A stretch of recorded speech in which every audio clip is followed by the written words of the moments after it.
हम जब भी पोइट्री का नाम सुनते हैं हमारे माइंड में राइम और ब्यूटीफुल वर्ड्स आते हैं। तो क्या पोइट्री बस यहीं तक लिमिटेड है या फिर क्या पोइट्री का काम सिर्फ इमोशंस ही एक्सप्रेस करना है? So hello students, welcome back to COTPG I24/7। This Shalve Singh.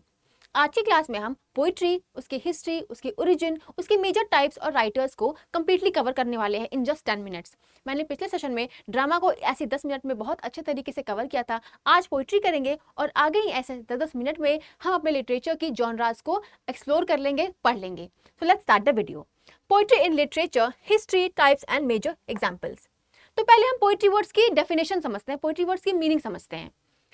तो the definition of poetry, poiesis, to make और to create, derived from Greek. तो जो हमारा पोइट्री वर्ड है वो ग्रीक वर्ड से आया है। किस वर्ड से आया है? पोइसिस, जिसका मीनिंग ही है टू मेक और टू क्रिएट, कुछ बनाना, कुछ क्रिएट करना। Poetry expresses emotions, thoughts, imagination and experiences. Poetry जो है इमोशंस को, थॉट्स को, एक्सपीरियंसेस को, फीलिंग्स को और इमेजिनेशन को भी एक्सप्रेस करती है in words. Rhythm, rhyme, imagery, symbolism and figure of speech, इन सब को अगर हम कंबाइन कर दे तो बनती है हमारी पोइट्री। चलिए, तो अब समझते हैं द हिस्ट्री ऑफ पोइट्री। तो इसके ओरिजिन कहां से हुई थी?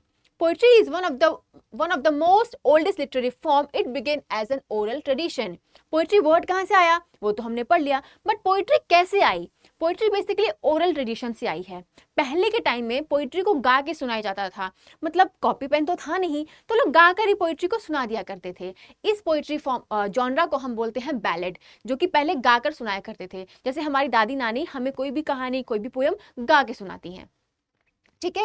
Ancient civilization, Mesopotamia, Egypt, India, Greece and China.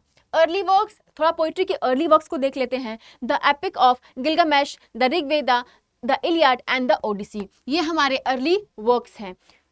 चलो, next we have the evolution across era, की इन सारे एराज में पोइट्री लिखी जाती थी या फिर पोइट्री अपने पीक पे थी। तो क्लासिकल पोइट्री भी हमें देखने को मिलती है। अगर मैं इंग्लिश लिटरेचर की बात करूं तो एंग्लो नॉर्मन एरा में हमें देखने को मिलता है बियोवुल्फ। ठीक है। देन मिडिवल एज में हमें पोइट्री देखने को मिलती है, रेनेसां में देखने को मिलती है। रोमांटिक एज में तो विलियम वर्ड्सवर्थ ने पोइट्री, पोएट और उसकी लैंग्वेज की पूरी डेफिनेशन ही दे दी थी हमें। देन विक्टोरियन एज में भी पोइट्री हमें देखने को मिलती है, जहाँ पोइट्री का मेजर फॉर्म था ड्रामेटिक मोनोलॉग। और मॉडर्न एज में और फिर कंटेम्प्रेरी एज में हमें पोइट्री थोड़ी फ्रैगमेंटेड और डिसइल्यूजनमेंट और एलियनेशन की थीम से भरी हुई देखने को मिलती है। Clear? Then will discuss the major types of poetry. तो पोइट्री के कुछ मेजर टाइप्स हैं। अगर मैं दो इंपॉर्टेंट टाइप्स की बात करूं तो हमारे पास है तो लिरिक पोइट्री और फिर नैरेटिव पोइट्री। ये हमारे पास दो मेजर टाइप हैं। ये भी है ड्रामेटिक पोइट्री, बट अगर मैं मेजर पोइट्री की बात करूं तो ये दो तरीके की ही पोइट्री हमें देखने को मिलती है। तो लिरिक पोइट्री में जो है, जो पोएट है अपना पर्सनल एक्सपीरियंस, अपनी पर्सनल फीलिंग्स जो है ऑडियंस को बताता है। ठीक है। तो हम यहाँ पे थोड़ा लिखते हुए भी चलेंगे, पर्सनल फीलिंग्स। ठीक है। और हमें यहाँ क्या देखने को मिलता है? हमें यहाँ फर्स्ट पर्सन नरेशन देखने को मिलता है। ठीक है। मतलब यहाँ जो पोएट है वो अपनी कहानी खुद बता रहा है। सपोज मैं पोएट हूँ, वैसे मैं पोएट तो नहीं हूँ, बट अगर मैं पोएट हूँ तो मैं अपने लाइफ के किसी इंसिडेंट को, किसी फीलिंग को, किसी एक्सपीरियंस को खुद आपको बताऊंगी, तो वो हो गई लिरिक पोइट्री। और अगर मैं बात करूं नैरेटिव पोइट्री की, तो नैरेटिव पोइट्री में ना कोई एपिक स्टोरी टाइप की होती है। मतलब ये जो पोएट है, वो नरेटर है, वो थर्ड पर्सन होता है, थर्ड पर्सन नरेटर। जैसे कि मैंने कहीं कहीं की कहानी सुनी है, तो मैंने उसी कहानी को पोइट्री के फॉर्म में आपको सुना दिया। मैं उसमें अवेलेबल नहीं थी उस स्टोरी में, बस मैं किसी तीसरे की कहानी, किसी दूसरे की कहानी आपको सुना रही हूँ। तो यहाँ पे पर्सनल फीलिंग होती थी, यहाँ पे पर्सनल फीलिंग नहीं होती। यहाँ पे बेसिकली अदर स्टोरी या फिर किसी और की फीलिंग्स या फिर एक्सपीरियंसेस होती है, अदर स्टोरी। ठीक है। तो लिरिक पोइट्री और narrative poetry. Then we have dramatic poetry. Dramatic poetry का एक फेमस एक मेजर जॉनरा है ड्रामेटिक मोनोलॉग।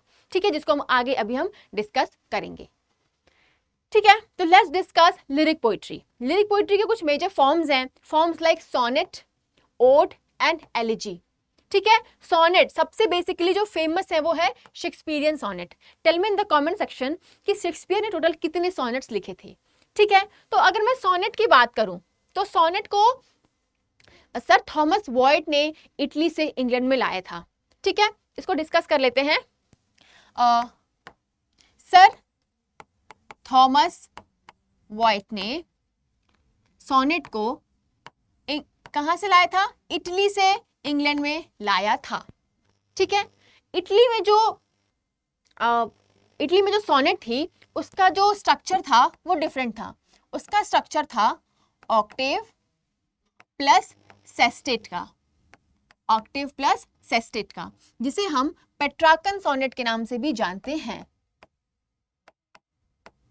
पेट्रार्कन सोनेट के नाम से भी इसे हम जानते हैं। ठीक है, तो इस ऑक्टेव और सेस्टेट में क्या होता है? तो ऑक्टेव में बेसिकली जो पोएट है वो अपने किसी प्रॉब्लम को बताता है और सेस्टेट में उसी प्रॉब्लम का कंक्लूजन या फिर सोल्यूशन होता है। ठीक है, तो ये बेसिकली 8 लाइंस की होती है और ये बेसिकली 6 लाइंस की होती है। तो टोटल जो सोनेट है वो आपकी 14 लाइंस की होती है। क्लियर है इतना?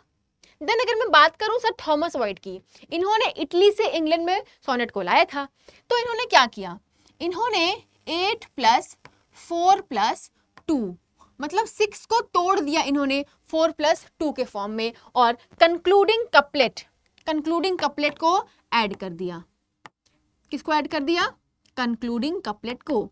तो अगर एग्जाम में क्वेश्चन आए कि किसने ऐड किया है सोनेट में कंक्लूडिंग कपलेट को, तो हमारे पास आंसर में आएंगे सर थॉमस वॉइट। और किसने इटली से इंग्लैंड में सोनेट को लाया? The answer is same, sir Thomas Wyatt. Then जो है हेनरी हावर्ड, जिन्हें हम अर्ल ऑफ सरी के नाम से भी जानते हैं, उन्होंने क्या किया? ये थोड़ा ऊपर हो गया, इसको मैं नीचे लिख देती हूँ। तो उन्होंने क्या किया? उन्होंने हमें जो सोनेट है उसका मॉडर्न फॉर्म दिया। कैसे दिया? ये जो फॉर्मूला है, ये जो स्ट्रक्चर है 8 + 4 + 2 का, इन्होंने उसको तोड़ दिया 4 + 4 + 4 + 2 को 2 में। ठीक है, तो इन्होंने हमें सोनेट का मॉडर्न फॉर्म दिया है। तो Petrarchan sonnet, sir Thomas Wyatt और हेनरी हावर्ड आप लोग लर्न कर लेना। ठीक है, एंड पेट्रार्क को ही हम द फादर ऑफ सोनेट के नाम से भी जानते हैं। सोनेट जो है सोनेटो वर्ड से आया है, जिसका मीनिंग है a little song, a little love song. Then we have ode. Ode में बेसिकली जो पोएट है वो किसी को प्रेज करता है, किसी को ट्रिब्यूट पे करता है। जॉन किट्स की फेमस ओड है, बहुत सारी क्या 6 ओड्स हैं, जिसमें से एक है ode to a nightingale. John Keats ने टोटल 6 ओड्स लिखी थी, ode to a Grecian urn, ode to a nightingale, ode to a melancholy and all. Then we have elegy. Elegy में क्या फेमस है? ग्रे का elegy written in a country churchyard. एलिजी में basically poet किसी के डेथ को mourn करता है और उसकी एंडिंग जो होती है वो ऑप्टिमिस्टिक होती है, एक होपफुल एंडिंग से वो पोएम खत्म होती है। चलो, ये हमने पढ़ लिया। अब हम पढ़ते हैं नैरेटिव पोएम। नैरेटिव पोएम में बेसिकली फेमस है एपिक और बैलेड। ठीक है, एपिक में कोई एपिक स्टोरी होगी, कोई एपिक हीरो होगा, कोई एपिक वॉर होगा, मतलब कुछ तो बहुत खतरनाक हो रहा होता है। ठीक है, तो अगर बात करूं एग्जाम्पल्स की, तो एपिक का एग्जाम्पल है the Iliad and Odyssey by Homer, Paradise Lost by John Milton and Beowulf, जिसका राइटर कौन है हमें नहीं पता है। Then we have ballad. Ballad में द एग्जाम्पल है the rime of the ancient mariner by S T. Coleridge. Ballad में बेसिकली जो स्टोरी होती है, जो पोएम होता है, वो कोई थर्ड पर्सन जो है गा के सुनाता है। ठीक है, चलो अब बात करते हैं ड्रामेटिक पोइट्री की। ड्रामेटिक पोइट्री का सबसे फेमस फॉर्म है dramatic monologue and the father of dramatic monologue is Robert browning. ठीक है, तो रॉबर्ट ब्राउनिंग ने वो बहुत ही फेमस ड्रामेटिक मोनोलॉग्स लिखे हैं, जिसका बेस्ट एग्जाम्पल है माई लास्ट डचेस और यूलिसिस। यूलिसिस लिखा था किसने? जेम्स जॉयस ने। ठीक है, तो माई लास्ट डचेस बहुत ही फेमस एग्जाम्पल है हमारा ड्रामेटिक मोनोलॉग का, और फादर ऑफ ड्रामेटिक मोनोलॉग कौन है? Robert browning. तो ड्रामेटिक मोनोलॉग में बेसिकली जो नैरेटर होता है वो सिंगल होता है। ठीक है, वही पूरी जो पोएम है, जो स्टोरी है, वही सुनाता है, और एक साइलेंट लिसनर होता है जो चुपचाप शांति से उसकी पूरी कहानी सुनता है। And at the end of the poem हमें कुछ हिडन ट्रूथ, हिडन साइकी, कुछ तो तगड़ा जानने को मिलता है उस नैरेटर के बारे में। ठीक है, तो ये क्लियर हो गया। तो 3 फॉर्म हमने पढ़ लिया, लिरिक पोइट्री, नैरेटिव पोइट्री और ड्रामेटिक पोइट्री। आई होप इन तीनों में डिफरेंस आपको क्लियर हो गया होगा। देन ये कुछ फेमस पोएट हैं, Homer, Milton, Keats, Walt Whitman, ये अमेरिकन पोएट हैं। Then we have Shelley, Wordsworth, Chaucer, Shakespeare, Coleridge, Emily Dickinson और टी.एस. एलियट। एमिली डिकिंसन ने टोटल 1800 पोएम्स लिखी थी, जिसमें से बस 10 ही पोएम इनके लाइफ टाइम में पब्लिश हो पाई, बाकी सारी पोएम्स इनकी सिस्टर लेविनिया ने पब्लिश कराई थी। ठीक है, अब बात करते हैं एलिमेंट्स ऑफ पोइट्री की। इनसे मिलके हमारी पोइट्री बनती है। तो we have rhythm, we have rhyme, we have meter, we have imagery, we have theme, we have figure of speech and we have symbolism। इन सब का तड़का लगा के एक बहुत ही अच्छी सी पोयम बन जाती है। ठीक है, अब पोइट्री मैटर क्यों करती है वो जानते हैं। ठीक है, तो पोइट्री जो है इमोशंस को एक्सप्रेस करती है। वो आपका इमोशन हुआ, वो मेरा इमोशन हुआ, या फिर वो किसी तीसरे बंदे का इमोशन हुआ। पोइट्री जो है हमारे कल्चर को प्रिजर्व करती है। कोई भी पोएम पढ़िए आप, पुरानी पोएम पढ़िए, तो हमें उस टाइम के उस टाइम की हिस्ट्री के बारे में, कल्चर के बारे में, उस टाइम पे सोसाइटी में क्या चल रहा था वो जानने को मिलता है। देन पोइट्री मैटर्स क्योंकि ये क्रिएटिविटी को इंस्पायर करती है। अब कोई भी नॉर्मल पर्सन पोइट्री नहीं लिख सकता, बहुत ही क्रिएटिव होना चाहिए आपके अंदर क्वालिटी कि आप पोइट्री लिखो। Then it offers social criticism and it's has a universal appeal. ठीक है, तो ये पॉइंटर्स हो गए, इसको हम फटाक से रिवीजन कर लेते हैं कि पोइट्री जो है पोइजिस वर्ड से आया है, जिसका मतलब है टू क्रिएट, और इसकी ओरिजिन कहाँ से हुई थी? ओरल ट्रेडिशन से। 3 मेजर फॉर्म्स हैं, लिरिक, नैरेटिव और dramatic. Then we have forms like epic, ballad, sonnet, ode, elegy and dramatic monologue. और अगर मैं बात करूं इंपॉर्टेंट पोएट्स की तो वो आप यहाँ पे देख सकते हो। ठीक है, तो आई होप पोइट्री क्या है, कैसी है, इसके फॉर्म्स क्या है बेसिकली, और वो फॉर्म्स कहाँ से आए थे, कैसे आए थे, फेमस पोएट्स कौन है, फेमस पोइट्री कौन है, वो सब आपको क्लियर हो गई होगी। ठीक है, तो students this is the last line for you कि poetry is not just about rhyme but about expressing human emotions, imagination and experiences artistically.